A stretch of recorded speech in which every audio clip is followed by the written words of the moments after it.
Ok, on n'est plus que 14 dans le main event des WSOP Europe. Il est en position sur moi, il a 5 millions et blind 20-40. Il a une shove. Waouh. Il shove 2 millions si je m'attendais pas à ce check shove du tout. C'est un bon joueur. C'est un très bon joueur.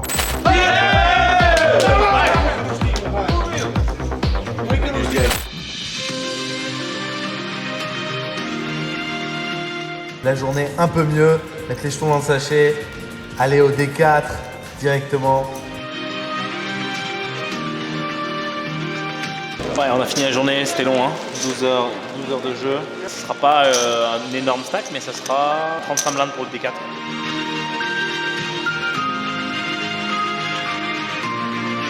« 32 joueurs restants sur 688 au départ, d'1 200 000 €.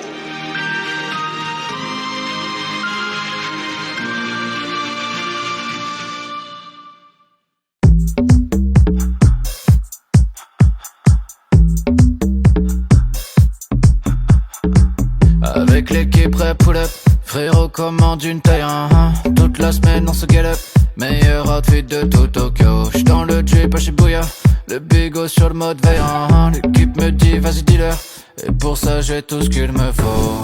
Moi ça va, tant qu'elle se danse. C'est joué à rien, on a failli pas avoir la place là, parce qu'il y avait trop de monde. Vraiment, on a failli pas nous mettre.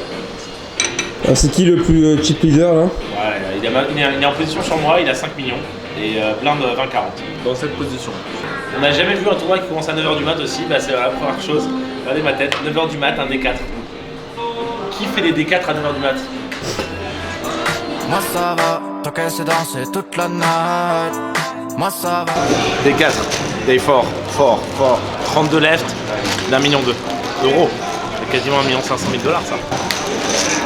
On va se refaire de Vegas. Paname, Tokyo.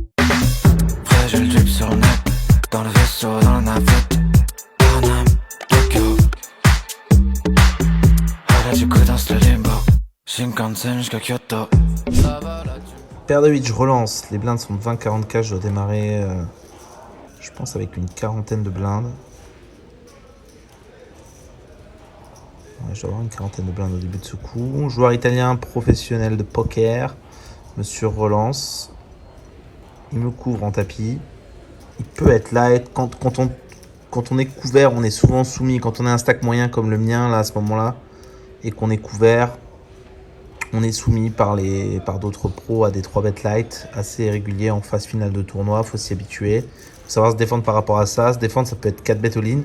Sauf que là, j'ai une quarantaine de blindes. C'est un peu trop sans avoir un bloqueur de 4 bet all-in. Je préfère 4 bet all-in à 5 suité ici que paire de 8. Et je préfère défendre paire de 8 qui a une meilleure jouabilité pour le coup. Hors position que à 5 suité et qui a pas de bloqueur surtout par rapport à 5 suité. Je colle, flop descend pour ma main. On va check call une fois. Bien sûr, il nous dit qu'il a overpair, mais il n'est pas obligé d'avoir ça. Déjà, il peut aussi value As-Roi contre mes As-Valet, mes As-Dame. Donc on paye une fois 930 000, il va y avoir au pot. Ça va être à peu près mon stack restant. Hein. Je dois avoir genre quelque chose comme 1,2 million, 1,3 million peut-être. Au flop, maintenant je dois avoir plus qu'1,1 million, un truc comme ça. Turn, je fais brelan. C'est toujours cool les fois où il a overpair. Clairement, je repasserai devant. Check assez vite. Ce qui me fait penser qu'il n'a pas overpair, sinon il aurait réfléchi à miser. Du coup, je pense qu'il aurait fait tapis d'ailleurs pour value protection, parce qu'il peut peut-être checker quand il a 2 as avec un pic ou 2 rois avec un pic, parce qu'il a peur de rien et il peut mettre en confiance avec mes paires plus basses. Mon 10. River, je trouve un check ici parce que j'ai pas de bluff en fait à bet cette river. Si je bet, j'ai ou flush ou brelan. En gros, quand j'arrive à la river, j'ai paire de 7, paire de 9 et je dois protéger ces mains-là qui ont envie de checker pour showdown. Donc je dois aussi faire pareil avec mes brelans ici, surtout quand j'ai aucune range de bluff. Et là, il fait tapis. Il fait tapis pour mon stack, pour ma vie de tournoi. Il faut quand même réfléchir là. 2 secondes. Il pourrait avoir couleur max, mais c'est un peu ce qu'il représente principalement. As-X de pique qui a trouvé couleur turn. Il aurait joué comme ça, je pense. Mais on est trop haut dans notre range pour folder brelan ici. Il pourrait peut-être value 2 As, c'est 2 rois avec un pic. Il peut bluffer éventuellement. En représentant cette dame. Et il a bluffé dans ce coup-là. On voit pas sa main, mais il avait, il me semble, As-4 d'une autre couleur. On a pris le maximum, on a doublé sur ce coup. Ça fait toujours vibrer ses gros pots. Même si on a brelan, bien sûr qu'il a le droit d'avoir fait couleur max. Et là, ce serait inévitable.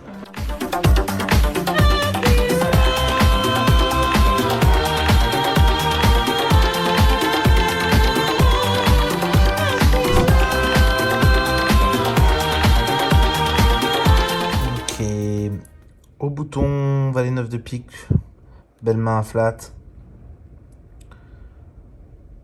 On peut aussi 3 bêtes, ça a le mérite de faire fold des valets dame off, des valets 10 off qui nous dominent, des as 9 off. C'est une belle main, 3 bêtes aussi. J'ai l'impression que j'ai envie de jouer plus low variance et il y a un joueur amateur en big blind. Le faire rentrer dans le coup, c'est plutôt agréable aussi. Donc j'ai décidé de choisir le flat. Avec un top reg en big blind, peut-être que j'aurais choisi le 3 bet avec ce combo-là. Les deux joueurs check, dont l'original raiser, et on a fait top pair, backdoor flush. On a un easy bet pour value protection. Il y a beaucoup de protection à faire, puisqu'il y a plein d'overcards qui nous dérangent, et qu'il y a quand même pas mal de mains qui nous payent, qui sont moins bonnes. On fait deux paires, et la flush rentre. Il aurait c-bet une bonne partie de ses tirages couleurs, donc c'est une carte un peu anodine. Globalement, ses dames 10 aussi, les aurait c-bet assez souvent. Avec dame 10, il n'a pas une main assez forte pour check call, donc il aurait ses bêtes. Donc il a rarement quinte, rarement flush, souvent une paire avec un trèfle sur laquelle on peut value. Il peut avoir paire de 7 avec un trèfle, paire de 6 avec un trèfle. Il peut avoir As-8 avec l'As de trèfle par exemple. Il peut avoir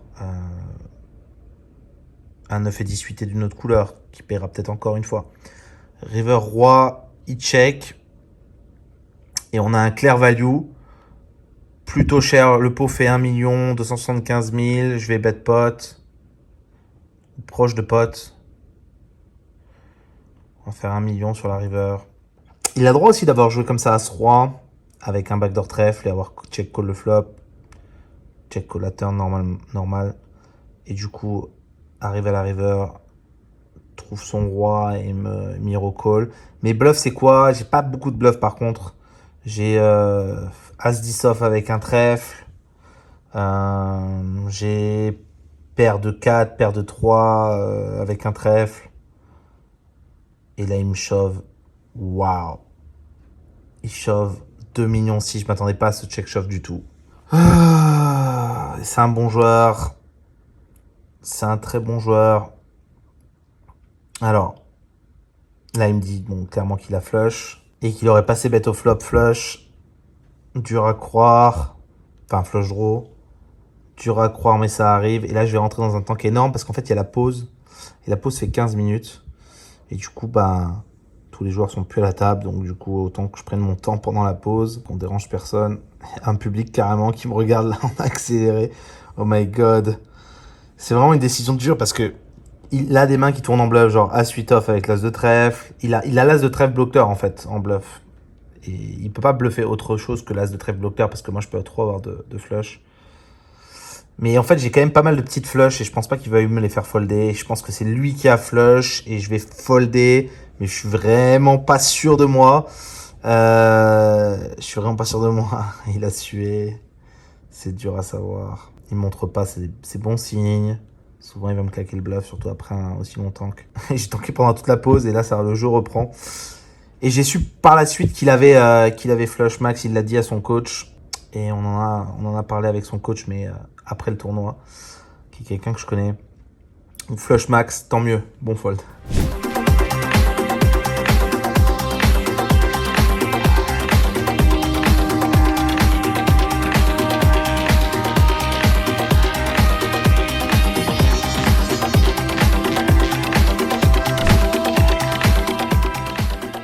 Dame valise suité, je relance.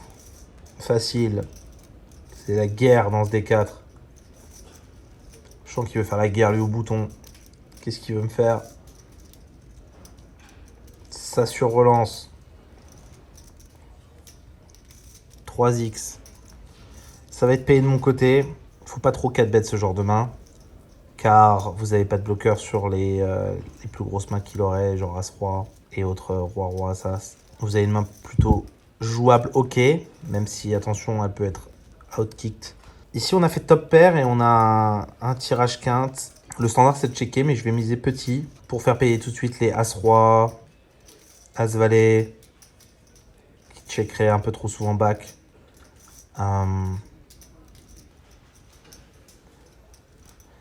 Ouais, je pense pas qu'il va me relancer aussi au flop avec 2 rois, 2 as. C'est trop dangereux pour lui. Je peux avoir vraiment fait brelan 10, brelan 8. Lui, il va pas trop souvent 3 bêtes, paire de 10, paire de 8 pré-flop contre raise UTG. Aussi deep. Du coup, j'ai quand même plus de brelan que lui. Je peux même avoir éventuellement valet 9 suité. Il n'aura pas envie de faire grossir le pot avec 2 rois, 2 as. Donc ça le mérite un petit peu de block bet, de prendre la value sur d'autres mains aussi. En termes de stratégie, c'est pas mal de pouvoir contrôler la taille du pot vous-même dans des moments importants de tournoi comme ça. Avec Dame Valet. Là, quand je fais brelan, par contre, on essaie de faire grossir le pot à sa guise. C'est aussi un concept de tournoi que j'aime bien, c'est faire grossir le pot quand ça nous arrange et l'inverse quand ça nous arrange pas, de le garder petit et de forcer l'adversaire stratégiquement à le garder petit à votre guise en utilisant des dons bêtes, en utilisant des mines bêtes et plein d'autres choses. La turn, donc ouais, brelan, il y a 2 flush draws à value. Il peut encore me payer As-Valet, peut-être même As-Roi s'il n'a pas de bloqueur sur les flush draws, en pensant que j'ai flush draw moi-même. Tirage couleur quoi, flush draw. Il y a beaucoup de mots anglais, hein, désolé pour ceux qui débutent. Il y a un lexique sur pokerpro.fr d'ailleurs, de tous les termes poker. Ici on fait quinte et par rapport à ce que là je mise 2,9 millions, mais en fait ce qui lui reste ça doit être genre 1,2 million. Donc c'est pas représentatif. Le pot c'est genre, il doit lui rester genre 60% pot ou un truc comme ça. Donc on le met à tapis évidemment, on pense pas qu'il va tourner en bluff et essayer de représenter un valet, c'est trop signe pour lui d'essayer de représenter un valet sachant qu'il a 3 bêtes pré-flop, je vais pas lui donner assez de crédit, donc du coup c'est à moi de trouver le value et de pas checker, je vais prendre un check back trop souvent dans la tête, espérer qu'il paye 2 as de roi si jamais il a ça, espérer qu'il paye hauteur as roi, et me voit sur un flush draw et pense que je me sers de ce fort to straight river pour continuer.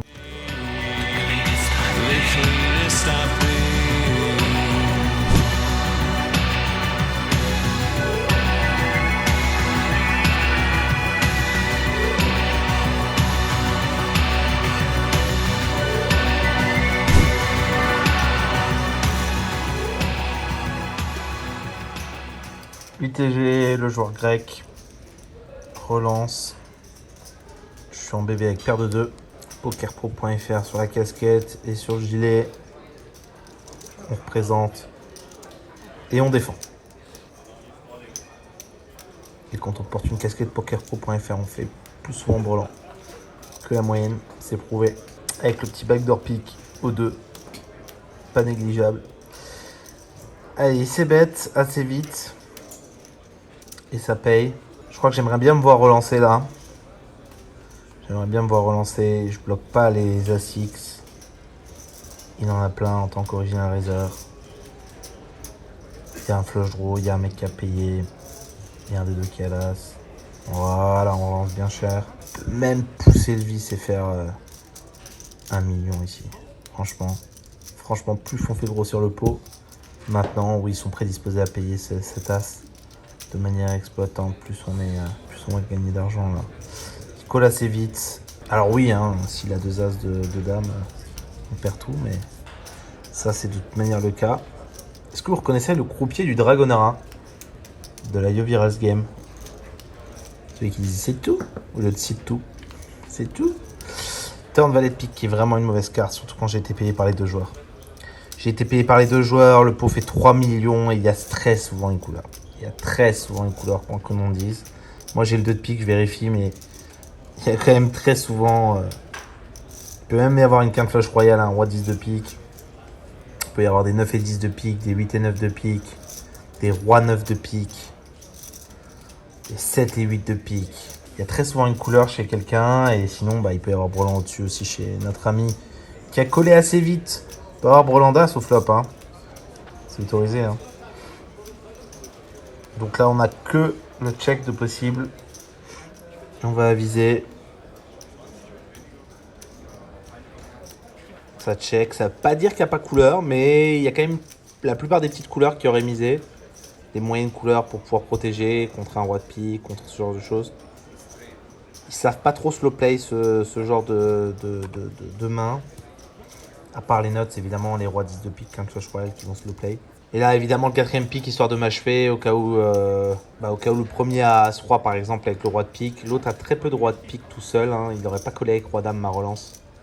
En SB, il n'aurait pas collé Roi-Dame 700k au flop. Quand j'ai relancé, que l'autre a payé. Donc, il n'y a pas vraiment de rois qui traînent, qui font sens, à part Roi 10 de pique. Soit comme Clash Royale chez SB, hein. Chez le joueur SB. Mais par contre, le joueur là, celui qui mise maintenant, 1 million dans 3 à la base, dans 2,8 millions. C'est un petit bête, mais il a quand même... il a le droit d'avoir couleur. Il a le droit de tourner en bluff aussi, putain. Il peut tourner en bluff As-Roi, sans pique, etc. Il sait que c'est donné, c'est du pain béni ce spot pour lui. Il a l'air très décontracté, on le voit. C'est un joueur amateur, ça le sent, on le sent dans son attitude. Et ce tank est long. Ce tank est long. Et j'ai le 2 de pique, j'ai envie d'y recall. Mais c'est très rare quand même que les mecs... Enfin, un joueur amateur, il tournera moins souvent ce spot en bluff. Un très bon joueur pourra tourner ce spot en bluff. Sa main en bluff avec genre As-Roi, As-10.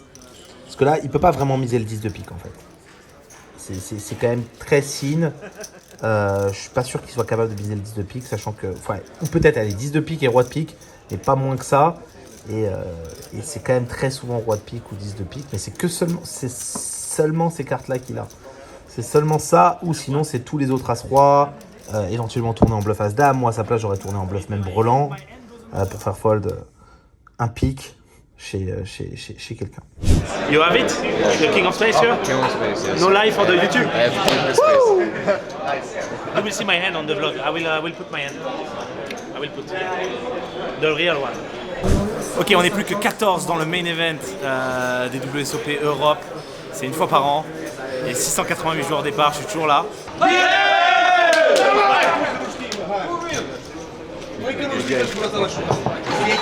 J'ai 50 big blinds. Le rêve, 50 big blinds à 14 joueurs restants d'1,2 million. C'est beau. Ok, il y a put it next to... voilà, et puis on va commencer à jouer. Voilà, j'y vais.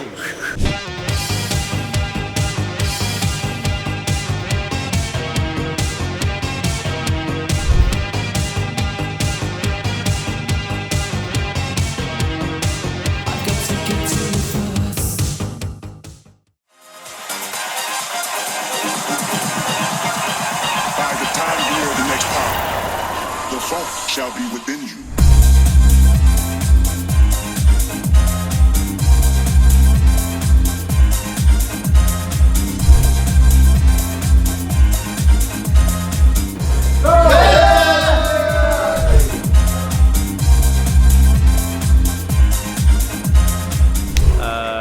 On n'est plus que 8. Je sais plus 150K d'assuré, 140K. Bref, je vais manger un truc rapide.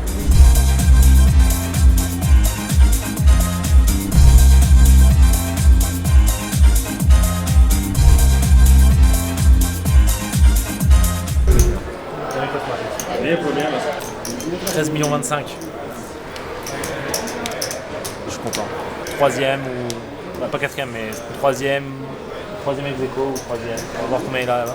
Le joueur tchèque est 8 et 2 est bien devant en stack. Il doit avoir 18 ou 19. Enfin, bien devant. Ça se joue pas à grand chose, hein, 25 blindes. Hein. On joue depuis 9h du mat. Hein. C'est très dur hein, physiquement. Surtout que ça fait 4 jours d'affilée et c'est toujours depuis 10h du mat. Et ce matin, c'était 9h du mat. Et on finit à chaque fois à 22h. Mais en fait, moi, je me couche, il est 2h, 3h du mat. On est nouveau sur la scène NTT Grinder et on va essayer d'y rester, de s'imposer sur ce tournoi. Et puis voilà quoi. Merci d'avoir suivi, mettez un commentaire. Si vous voulez voir le prochain épisode, il faut s'abonner à la chaîne YouTube et activer la petite cloche, comme ça vous êtes sûr d'avoir le prochain épisode pour savoir quelle place finale je vais faire dans ce tournoi. Est-ce que je vais prendre 1 170 000, 270 000 ou est-ce que je vais buzz 7ème sur un énorme spew? Vous saurez ça dans le prochain épisode. Ciao. Ce tournoi, Main Event WSOP Europe, ça a été le résultat le plus important de ma carrière et c'est pour ça que j'ai analysé ce tournoi de A à Z, de la première main à la dernière main. J'ai voulu vous montrer même les mains qu'on ne voit pas dans les vlogs. J'ai voulu vous détailler les coups qui ont fait que j'ai réussi à un tel résultat, enfin que j'ai réussi à une telle performance. Évidemment, la chance m'a accompagné aussi, mais il y a beaucoup de coups où j'ai pu décider de mon destin, que ce soit des zero fold, mais aussi des hero call et aussi certains bluffs. Je vous détaille tout ça dans une conférence en ligne et c'est entièrement gratuit. Allez voir, ça se passe sur pokerpro.fr/monter un vrai stack. Le lien est dans la description, le lien apparaît aussi ici. Vous tapez ça, vous vous inscrivez à la conférence, c'est gratuit. Il faut compter plusieurs heures de votre temps, mais ça vaut le coup, ça permet clairement de passer son jeu au niveau supérieur, rien qu'en appliquant les conseils qui sont présents dans cette conférence en ligne. Voilà, alors bon visionnage, bonne progression et à bientôt.